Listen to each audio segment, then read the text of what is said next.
পান্তা ইলিশ খান না, সারা বছর গরিব যেটা পান্তা ভাত খায় সেটা একদিন খাই আপনি বাঙালি হয়ে যাচ্ছেন একেবারে।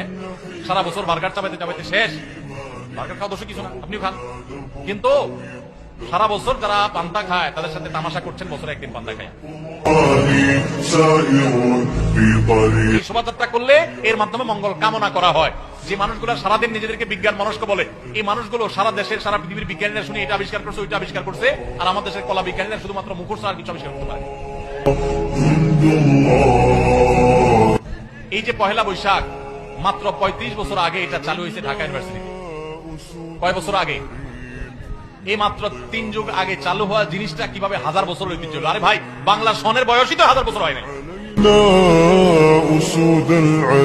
এই মিছিল করলে, শোভাযাত্রা করলে এই সমস্ত মুখোশ, পেঁচা টেচা, এই সমস্ত বানর, আপনার ইঁদুর, এটা সেটা, এগুলোর মুখোশ নিয়ে রাস্তা দিয়ে ঘুরলে যদি মঙ্গল হয়, কল্যাণ হয়, তাহলে সব বাদ দিয়া সারা বছর এই কাম করো না কেন? এই যে রাস্তায় রং করছে, মানুষের ঘর বাড়িতে রং নাই, বাসের রং নাই, পাবলিক পরিবহনের রং নাই, ট্রেন গুলার রং নাই, সিল সপ্পর আপনার সাল বাকলা উঠে গেছে, অবস্থা খারাপ, কোন শ্রী নাই, রূপ নাই, জায়গা মতো রং না করে কোথায় রং করতেছে?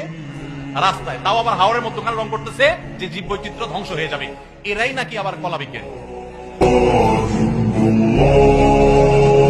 আমরা মঙ্গল কামনা করব কার কাছে? মঙ্গলের মালিকের কাছে।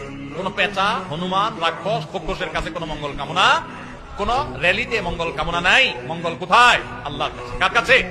আল্লাহর কাছে। অতএব ঈমান নষ্ট করা যাবে না।